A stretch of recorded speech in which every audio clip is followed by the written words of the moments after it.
হামলার আতঙ্ক আর দুর্ভিক্ষের ভার কাঁধে নিয়ে প্রাণে বাঁচার চেষ্টা অব্যাহত রেখেছে গাজাবাসী। হামলায় আহতদের চিকিৎসার একমাত্র ভরসা ছিল দক্ষিণাঞ্চলের খান ইউনিসে অবস্থিত ইউরোপিয়ান হাসপাতালটি। চলতি মাসের ১৩ তারিখ দখলদার ইসরায়েলি হামলায় ধ্বংস হয়ে যায় সেই হাসপাতাল। সেদিন বেসামরিকদের পাশাপাশি প্রাণ যায় হামাস প্রধান মোহাম্মদ সিনাওয়ারের। সে সময় তাকে হত্যার অভিযোগ উঠলেও ছিল না কোনো প্রমাণ। তবে বুধবার সেই অভিযোগ আর সন্দেহের দেয়াল ভেঙে সত্য সামনে আনলেন ইসরায়েলি প্রধানমন্ত্রী নেতানিয়াহু। রাষ্ট্রকাঠামোবিহীন সংসদে দাঁড়িয়ে গাজায় চলমান কথিত পূর্ণজাগরণ যুদ্ধের কথা উল্লেখ করেন তিনি।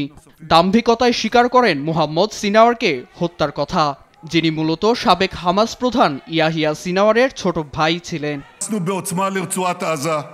যুদ্ধের ৬০০ দিন অতিবাহিত হয়েছে।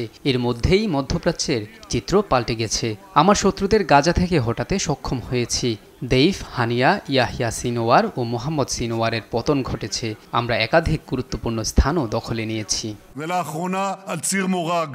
গাজায় হামাস ও সরকারের কাঠামো ধসিয়ে দেওয়ার কথাও বলেন নেতানিয়াহু। বলেন, কোনো মতেই তারা জ্বালানি, অস্ত্র ও অর্থের যোগান পাবে না। ত্রাণ নিয়ন্ত্রণ ইসরায়েলের যুদ্ধ পরিকল্পনার অংশ ছিল বলেও মত তার। এছাড়া বেসামরিক ফিলিস্তিনিদের নিজ নিজ বাসস্থানে ফিরিয়ে দেওয়ার মতো মিথ্যে বুলিও হাঁকেন নেতানিয়াহু। এমনকি জীবিত ২০ ও মৃত ৩০ ইসরায়েলির দেহ ফিরিয়ে আনার প্রতিশ্রুতিও দেন তিনি। নীরব দাস, নিউজ ডেস্ক, দেশ টিভি।